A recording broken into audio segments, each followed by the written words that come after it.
Spotting ఉంది. ఎప్పటి నుంచి? ఇప్పుడు ఐబిఎస్ కన్సెప్షన్ కదా, ఐబిఎస్ ప్రెగ్నెన్సీ అయింది. సో స్పాటింగ్ మీకు ఎప్పటి నుంచి? ఆల్మోస్ట్ పాజిటివ్ స్పాటింగ్ ఉంది కదా. సో ఇప్పుడు ఆల్మోస్ట్ అయింది. సో ఈ వీడియో ఎందుకు చేస్తున్నానంటే అందరికి స్పాటింగ్ అనేది చాలా భయం వేస్తుంది. పేషెంట్ అందరికి చాలా స్ట్రెస్ లెవెల్స్ ఎక్కువైపోతాయి.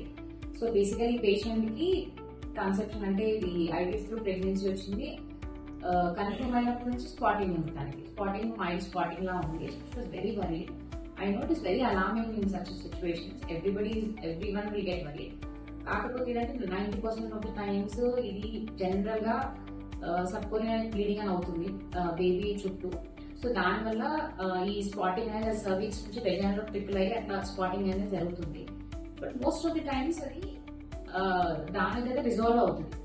సో దీనికి మేజర్ గా మనం చేసేది ఏంటంటే ఒకసారి స్కాన్ చేసుకొని చూసుకొని అసలు ఏమవుతుందని చూసుకోవడం, దాని తర్వాత మెడికేషన్ కంటిన్యూ చేయడం, రెస్ట్. ఇది ఇంపార్టెంట్. కరెక్ట్ గా మెడికేషన్ తీసుకుని రెస్ట్ ఉంటే సరిపోతుంది. మోస్ట్ ఆఫ్ ద టైమ్స్ దాని దగ్గర రిజాల్వ్ అయిపోతుంది, అది స్పాటింగ్ కూడా తగ్గిపోతుంది. సో ఈ పేషెంట్ కి స్పాటింగ్ ఉండే అది సబ్కోరియానిక్ బ్లీడ్ ఉంటే అది రిజాల్వ్ అయిపోయింది. Now she's already 9 weeks 5 days. So ఇప్పుడు అంతా స్పాటింగ్ లేదు. Babies also growing. ఇప్పుడు babies growing, no need to worry. ఎవరికైతే స్పాటింగ్ అవుతుందో don't worry. First listen to your doctor, medication సరిగా తీసుకోండి, రెస్ట్ తీసుకోండి.